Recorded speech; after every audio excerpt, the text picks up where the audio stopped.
जवानी कोठरी में धाई के का नाचाए झरेला कमर हिलत नई खेका। ऐलुहा जवानी कोठरी में धाई के का नाचाए झरेला कमर हिलत नई खेका। काहे उदास बड़ू कवना फिकिरिए रात भर सुतेला बलम गोड़ तरिए रात भर सुतेला बलम गोड़ तरिए।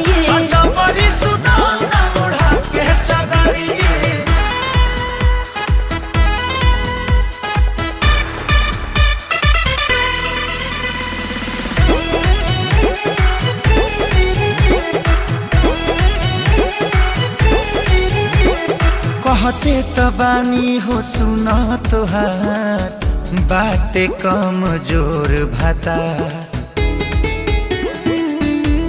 ई दुख ससुरारी के बताइब पारा पारी से। आँख मुद लेला जब सर के कोर मोरा साड़ी के। कबो न कहे का पाजा में भरिए रात भर सुतेला बलम गोड़ तरिए रात भर सुतेला बलम गोड़ तरिए।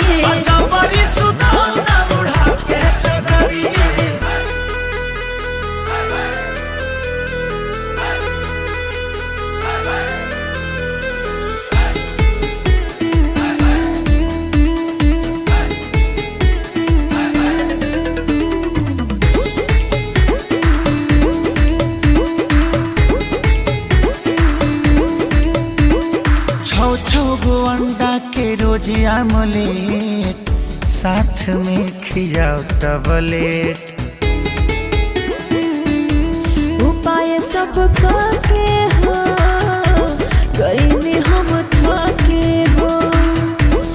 जब हम साटे हटे पासा फेबुड़ के हो। घिस गइल बा कारे ओकर घड़रिए रात भर सुतेला बलम गोड़ तरिए